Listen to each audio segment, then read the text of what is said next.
From deep beneath the earth, mankind's most precious metal,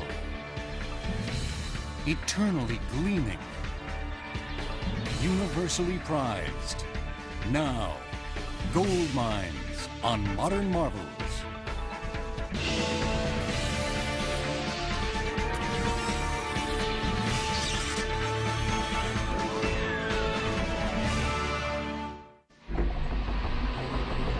The steel cage hurtles into the earth, dropping at an exhilarating 50 feet per second.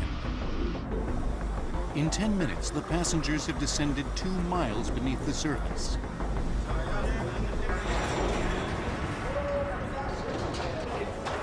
This is the latest incarnation of a grand obsession, the hunt for gold.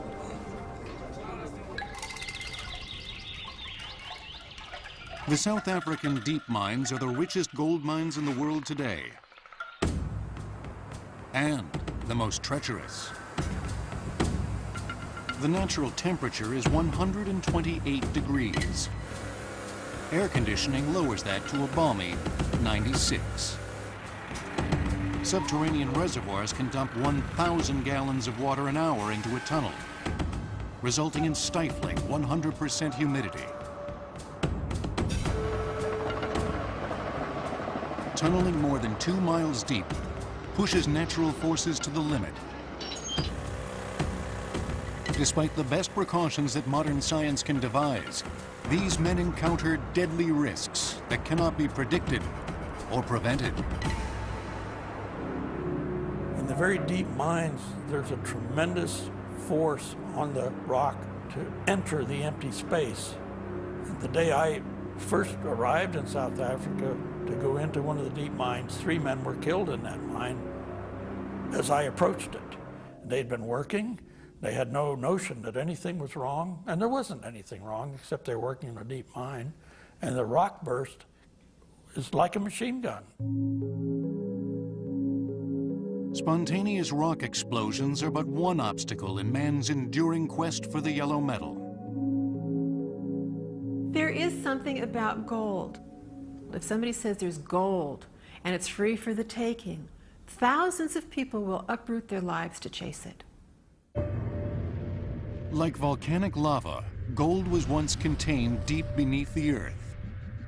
A metallic element, it ascends as superheated vapor, which mixes with other metals as the steam cools. Over millions of years, it slowly rises near the surface, and with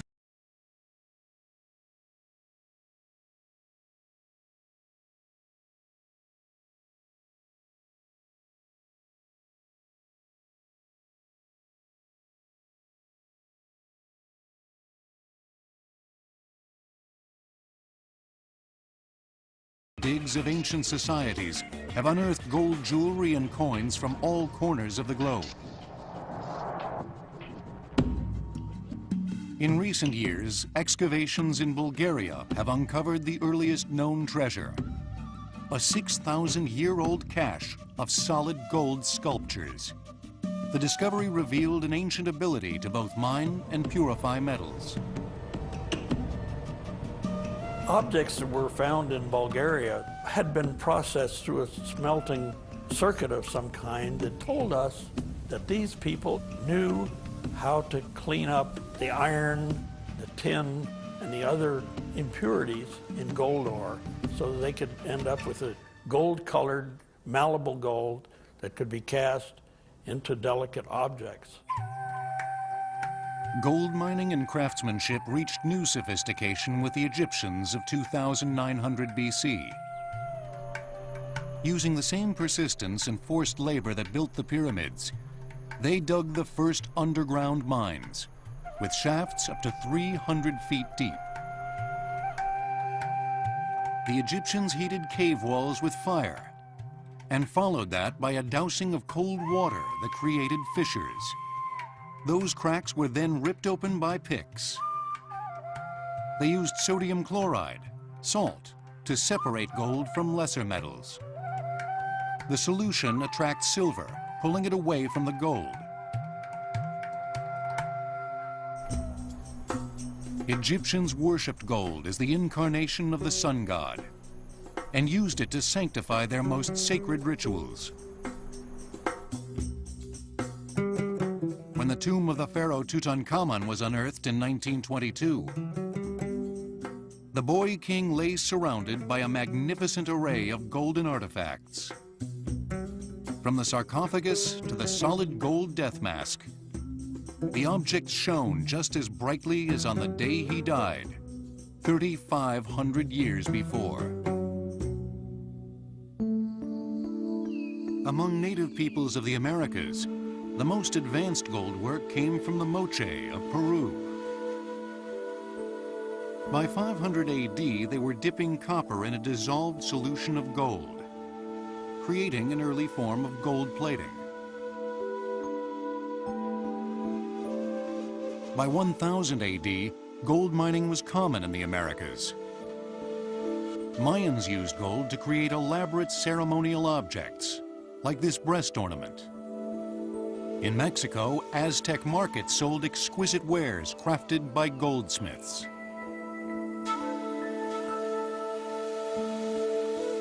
Europeans of the Middle Ages believed that gold had spiritual powers.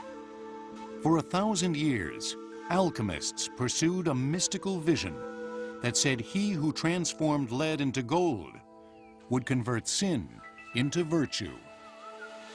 The alchemists were very serious investigators, trying to convert lead into silver, copper into gold, and they passed this on from father to son.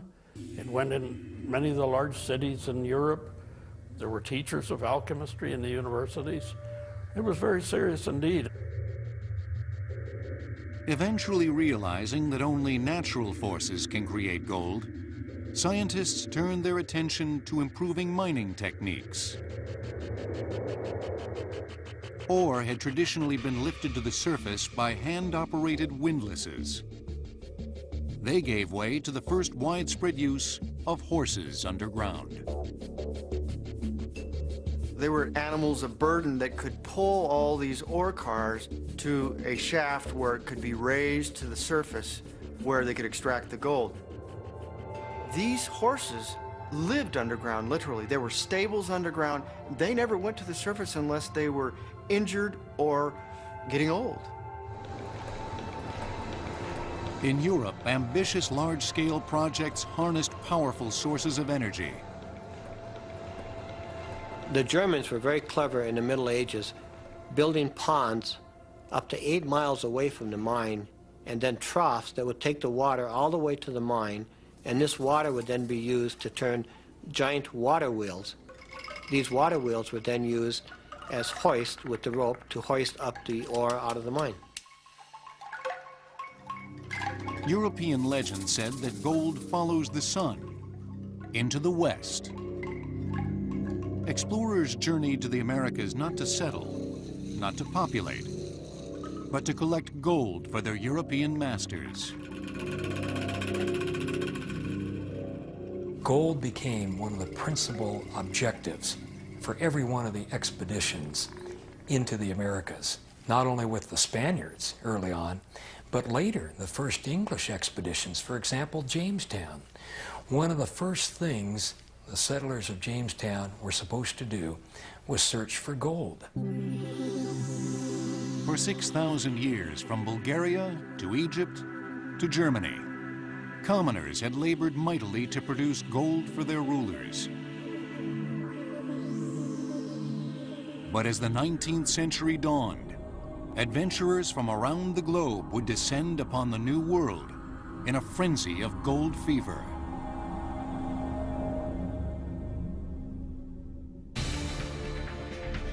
Gold is so dense that a cube weighing 1 ton measures just 14.2 inches on each side. Gold mines will return on Modern Marvels.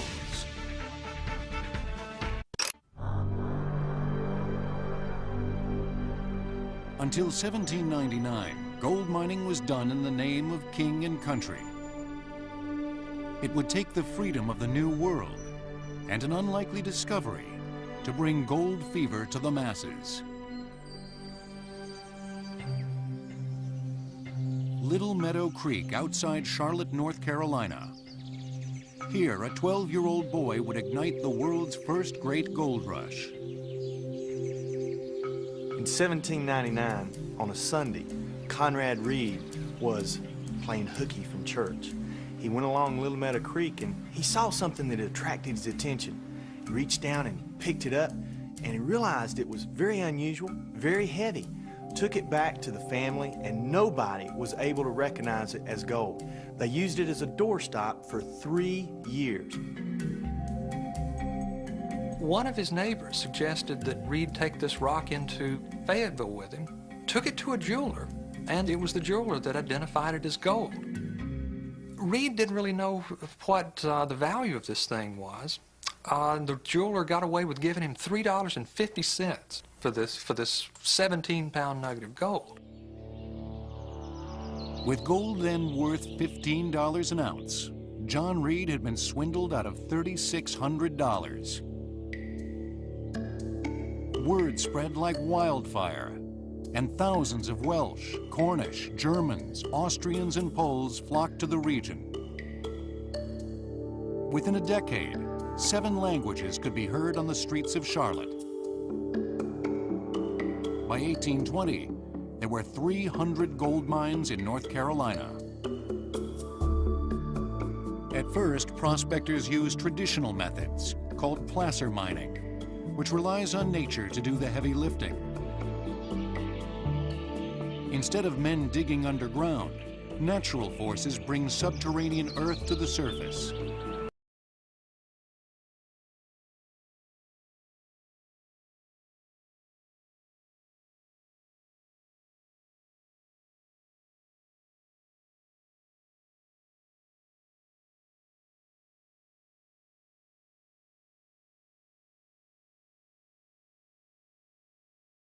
Usually lucky to find tiny yellow flakes, the Reed gold mine property contained riches worthy of a pharaoh. Holes dug 3 to 5 feet deep, so-called placer pits, yielded astonishing finds. Along Little Meadow Creek, those pits became quite numerous as they dug up nuggets just like digging up potatoes. In one area, they found 155 3/4 pounds of gold, every single nugget in excess of 1 pound each, in these placer pits. In 1825, the source of gold was traced to white milky quartz in the mountains above rivers. Southern miners quickly moved underground to exploit the find. They were largely individuals with little experience and few resources, and dug big holes without reinforcement, making cave-ins a constant threat.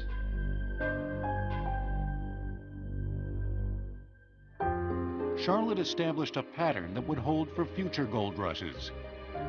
A lucky few hit the jackpot, while the vast majority struggled to survive. A miner's daily take might average $1, equivalent to $15 today. In 1829, gold was discovered in Dahlonega, Georgia, and soon after in Alabama and South Carolina. Nearly 1,000 mines dotted the southern landscape. In Georgia, the pay dirt lay beneath territory held by the Cherokee Nation.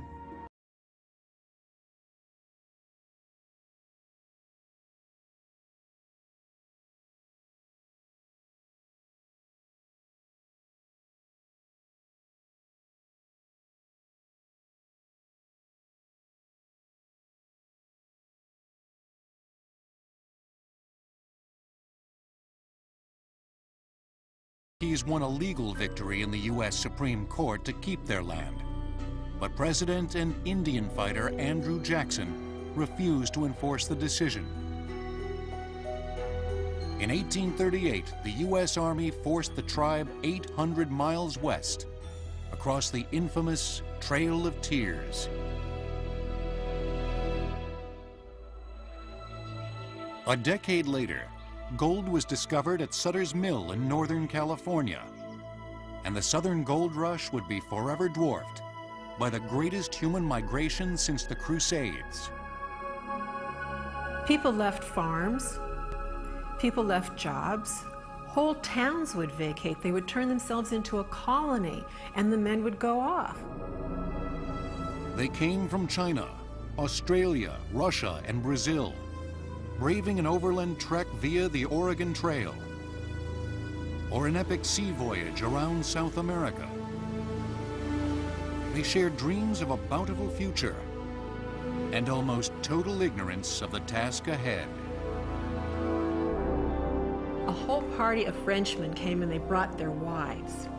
And they brought these huge rakes because they heard that there was gold in the river and all you had to do was get it out of the river, but they did not want to get wet.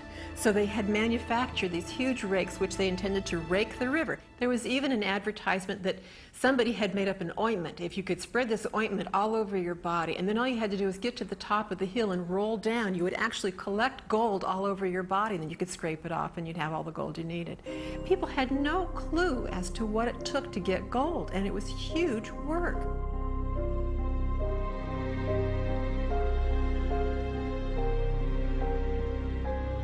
Labor in the diggings was backbreaking. You had to take advantage of certain times of the year when the flow of water had enough volume to wash the sands and gravels. This meant bent over next to a stream with ice-cold water for 12 hours or more a day. This meant shoveling huge mounds of pay dirt for 12, 15 hours or more a day. Many of these men ruined their health with this kind of effort, day in and day out for 3 or 4 months in a row.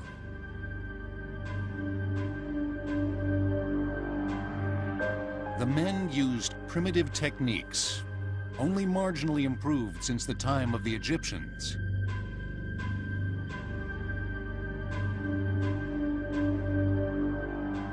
In 1848, prospector Ike Humphrey built the first cradle rocker, a simple contraption that was rocked back and forth with water to sift out sand from the heavier gold.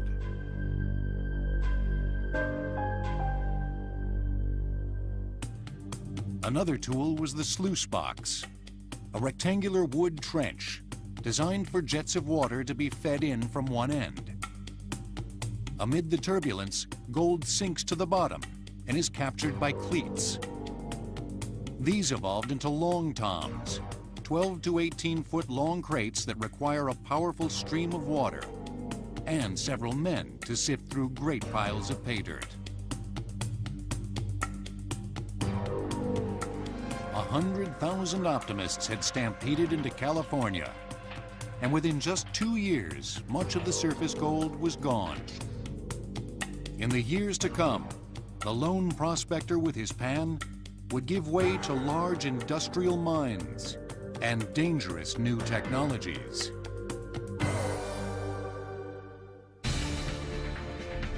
Of all the gold ever discovered, 90% has been found since 1848. Gold mines will return on Modern Marvels. The California gold rush was a frenzy to collect riches free for the taking. But after just 2 years, surface gold was all but exhausted. From 1851 onward, Western mining would be dominated by those with the financial resources to battle nature for every flake of gold. If you can dam the river and divert the river, then you have the whole stream bed to excavate, which is one of the first things that they did. And this is a very large operation to divert major streams, but they did it. Beginning in the 1850s, hydraulic mining changed the California landscape. Water was collected through a series of ditches into a pipeline and then fired under tremendous pressure through a giant nozzle. So powerful that it could kill a man at 200 feet, the jet stream tore away hillsides in the hope of revealing underlying deposits.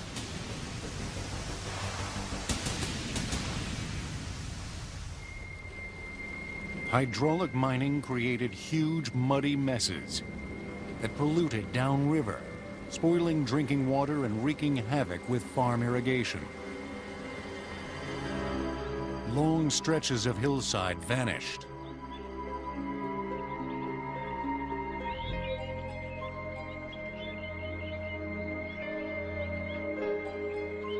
Although an effective form of collecting gold, in 1884, the destructive practice was banned in California.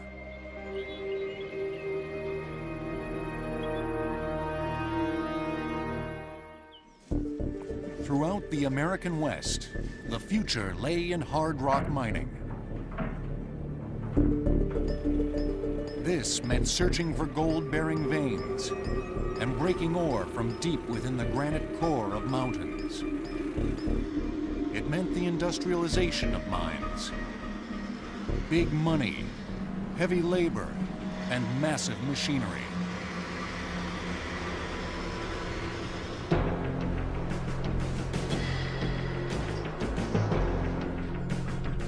In 1850, gold and silver were discovered at the Comstock Lode in the mountains of Nevada, setting the stage for revolutionary improvements in underground mining.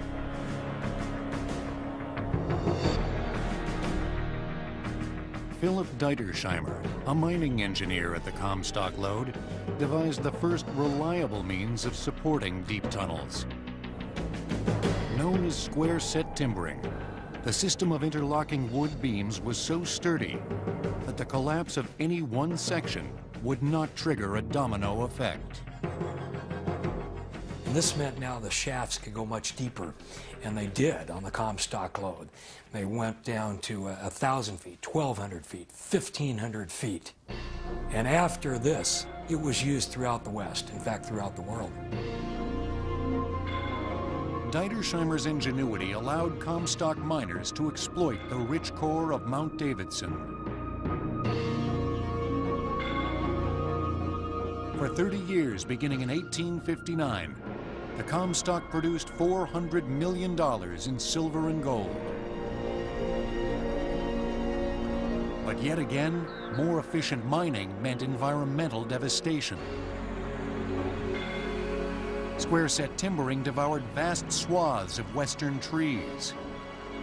80 million board feet of timber and lumber each year. Before long, the eastern slope of the Sierra Nevada was stripped bare for a stretch of 100 miles.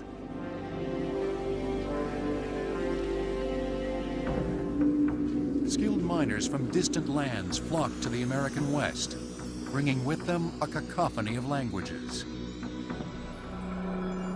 The deeper the mines went, the hotter they got. Shafts on the Comstock Lode regularly reached a blistering 125 degrees. As a result, miners received a daily allotment of 95 pounds of ice per man and were forced to take breaks every half hour.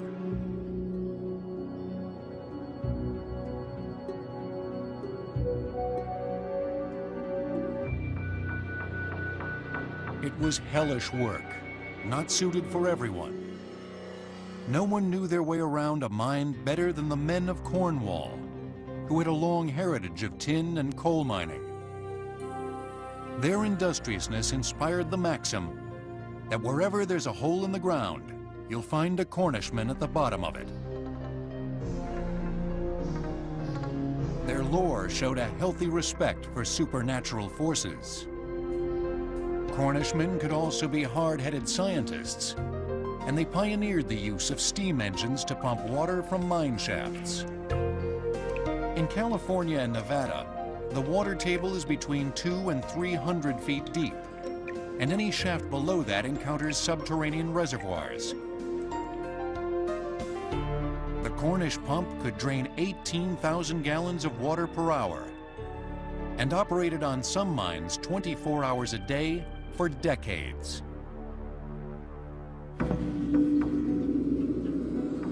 In the 1870s, a series of inventions greatly increased the efficiency of mining and the dangers.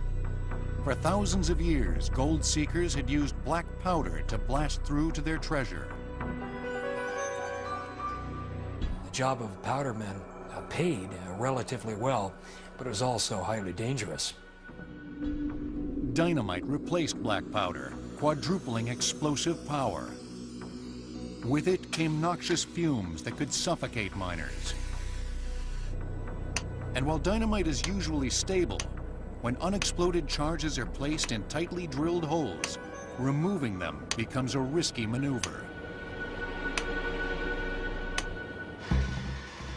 In the 1880s, the invention of compressed air drills seemed like a godsend, freeing miners from back-breaking manual drilling. But the new drills soon became known as widowmakers. As they cut into rock, they stirred up clouds of razor-sharp silica dust that caused the lung disease, silicosis.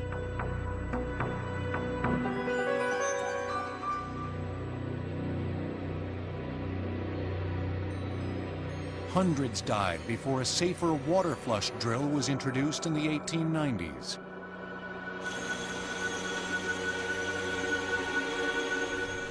Drilling deep shafts presented many complications and inspired bold solutions. At the Comstock Lode, an engineering marvel was devised that carried away excess water and toxic air. Adolf Sutro came up with an idea, a way to ventilate these deep shafts and the way to drain away water. And that was to tunnel into Mount Davidson from the side. This would mean tunneling almost 5 miles. It was something like finding a needle in the haystack to be able to hit these shafts from the side of the mountain. Nonetheless, Sutro did it, but it took him about a decade.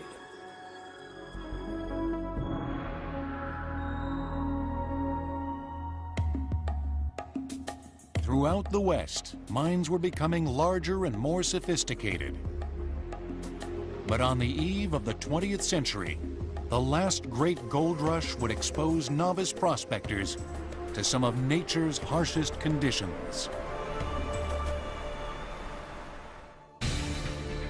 A man who worked 10 years in the western gold mines faced a 1 in 7 chance of death.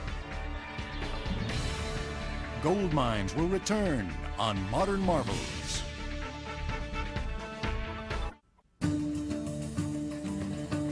The Yukon River in far western Canada is the 5th largest in North America. Among its many tributaries is the Klondike. Local Indians had long noticed yellow metal in streams and ignored it as useless to them. In 1896, news of a golden bonanza hit the front pages, and the rush was on.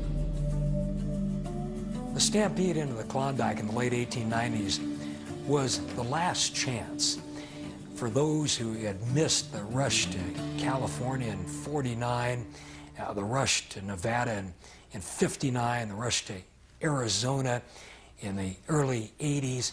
All these great rushes had come and gone, and now there was one last chance for those to take part in a great adventure.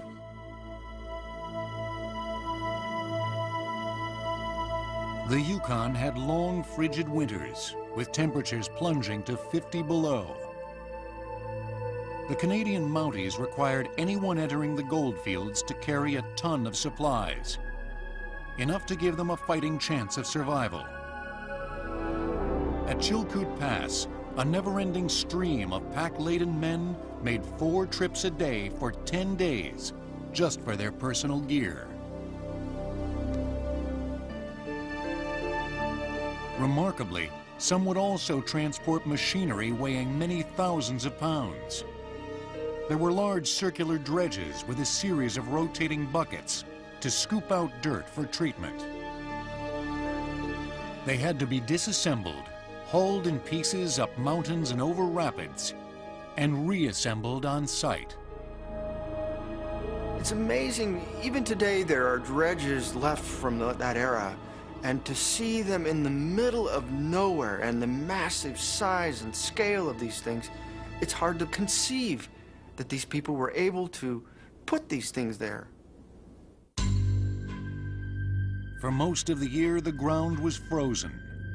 thawing even small sections of earth was an arduous and tedious process. The men would try to dig and build fires. They would try to direct jets of steam into the ground, into the ice, to thaw it out, because waiting for them was millions of dollars of pay dirt. From 1899 to 1904, the Klondike produced $100 million in gold. As in California, the easy gold went quickly, and only a fortunate few struck it rich. Most considered themselves lucky simply to survive and to have shared a grand adventure. Poet Robert Service crystallized the spirit of the Yukon. You may recall in savage splendor that land that measures each man at his worth, and feel in memory, half fierce, half tender, the brotherhood of men that knew the North.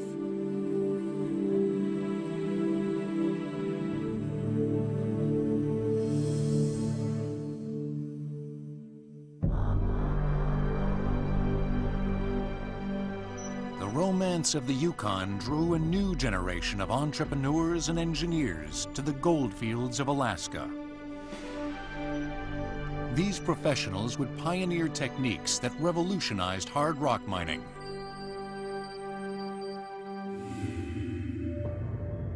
Alaskan ore is extremely low grade, with small deposits of gold spread over large areas. To be profitable, it must be collected and processed on an immense scale.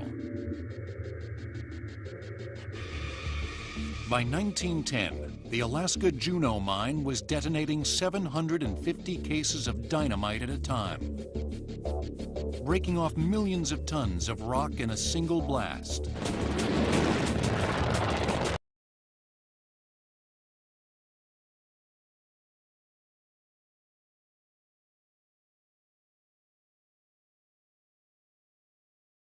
$22 tons of rock processed. Gold is not found in big nuggets or big chunks. Most people, if they were given a piece of ore, gold ore, would not have the slightest idea there's any gold in it. A miner can work his whole life and not see a fleck of gold.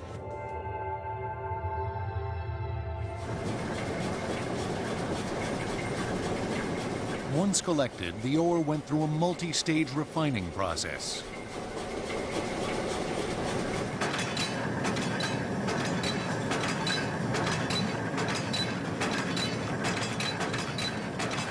First, slabs of rock were crushed into manageable chunks.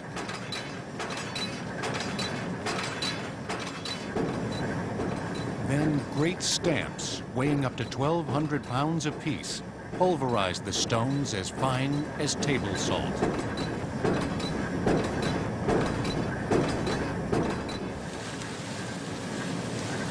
The powdered ore was mixed with water and fed downhill to amalgamation tables, where it was sprinkled with chemicals. First mercury, later cyanide, that act to separate out the gold. Scale was of great importance, economy of scale, and profitably operating these gold mines. Treadwell had 960 stamps pounding away 363 days a year. The biggest stamp mill ever built in the history of mining, and these were used throughout the world at this point in time. Stamp mills generated a tremendous roar that could be heard a mile away. They operated round the clock and depended on cheap, reliable sources of power. A series of hydroelectric plants were constructed, and the heavy rains of southeast Alaska put to work. The hydroelectric dam at Annex Creek drew its water from a unique source, a tunnel driven beneath the bottom of the lake. This tunnel went back 1,500 feet and then up 80 feet to the bottom of the lake, which happens to be 150 feet below the surface of the water. They blasted a hole through the bottom of this lake, and the water would literally flow out the bottom like a bathtub.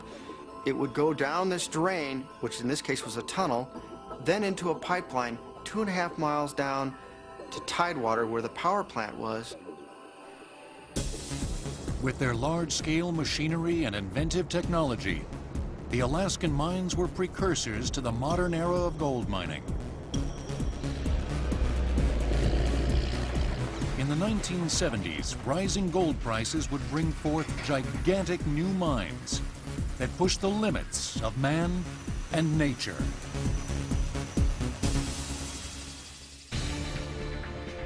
During the summer of 1898, more than 7,000 boats sailed down the Yukon River to the boom town of Dawson City. Gold mines will return on Modern Marvels.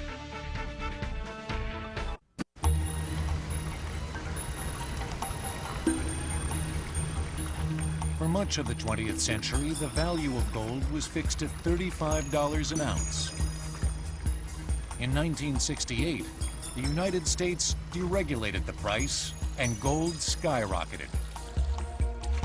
Contemporary prices of roughly $300 an ounce have inspired immensely ambitious and expensive new mines. In the American West, mountains are moved and landscapes obliterated to make way for vast open pit mines. Some of these pits are 2 miles long and a mile wide. I mean, they're massive. The scale of these pits are extremely impressive, and they're very deep. You know, 600-700 feet deep in some of them. And you see these huge haul trucks where the tires on them are, say, 12 feet in diameter, and you look at them in the bottom of the pit when you're standing at the top, and they look like little toy trucks coming up the spiral road, hauling the ore up to the surface.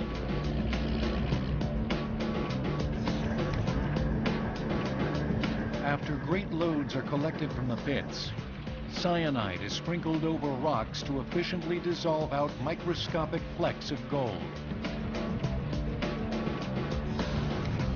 Cyanide can contaminate surrounding soil, and so its residue is stored in special wells lined with protective plastic.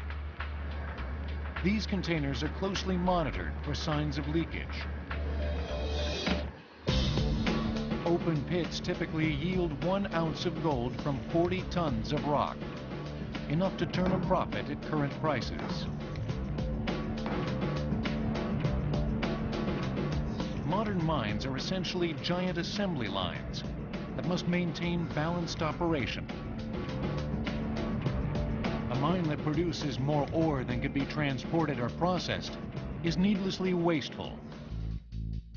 Computer simulations of changing scenarios, adding a truck here, subtracting 50 miners there, ensure that resources are allotted with maximum efficiency. The Lihir mine, which is a new gold mine located on an island near Papua New Guinea, was the first mine in the world to be totally designed via a computer simulation and animation model. The model was used for more than 150 of the what-if scenarios that the engineers were able to pose. They did this back in Bristol, England, for the mine that was halfway around the world near Papua New Guinea. Building a modern mine requires years of analysis, planning, and drilling, and costs between $200 million and $1 billion before realizing any income. Exploration geologists are under intense pressure to locate rich areas that will eventually pay off.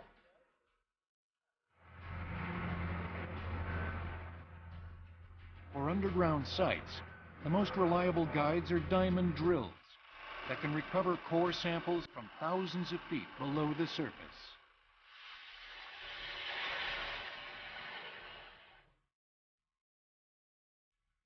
The deepest and richest gold mines in the world today are the South African mines. More than 2 miles deep, their construction demands a mix of meticulous instrumentation and brute force. During one of my trips underground in South Africa, we walked for a mile or two looking at everything, and I looked up and saw a sign hanging over the top of the drift. You are now leaving South Africa. We were entering another country deep underground. The surveyors were so exact, they were able to spot the exact inch where you're leaving the country. At the beginning of each 8-hour shift, groups of 150 miners reach the bottom after a swift 10-minute plunge.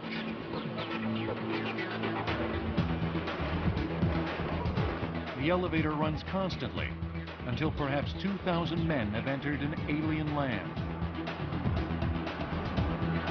South African mines are a study in contrast.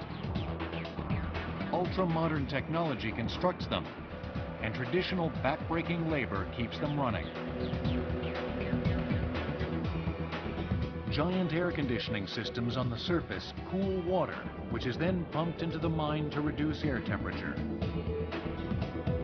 Once heated, the water is brought back out again, and the process is repeated. The air conditioning system of a single mine could cool a city of 100,000 people.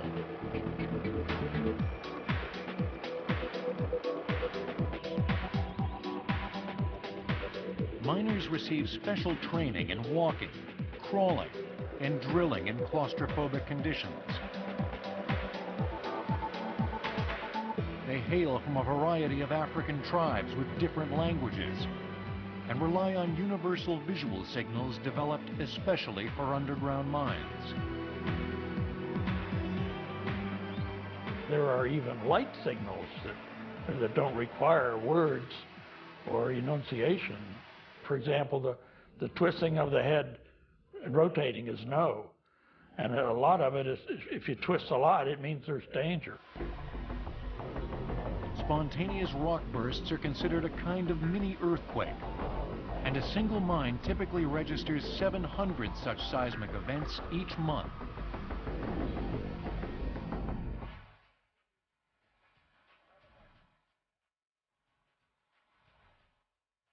After dynamite blasts have altered the stress levels, rocks will explode with body-piercing force.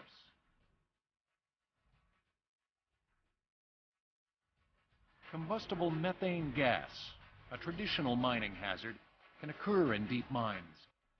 In response to recent accidents, naked flames have been banned underground. The gold mine where I worked had a methane explosion due to the mixture of air and methane and a light.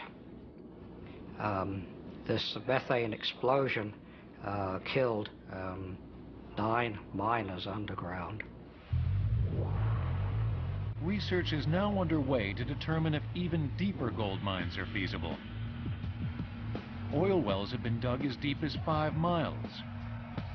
The question is whether humans can survive and work at such depths. If so-called ultra-deep mines are built, they will likely be manned by robot miners.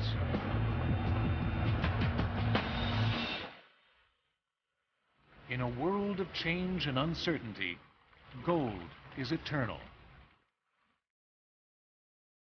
The history of human migration is in large part the history of gold's unique lure. Today, there is less gold per person than ever before, and it is increasingly difficult to find. But if the past is prelude, future gold seekers will discover ingenious new ways to pursue an ancient passion.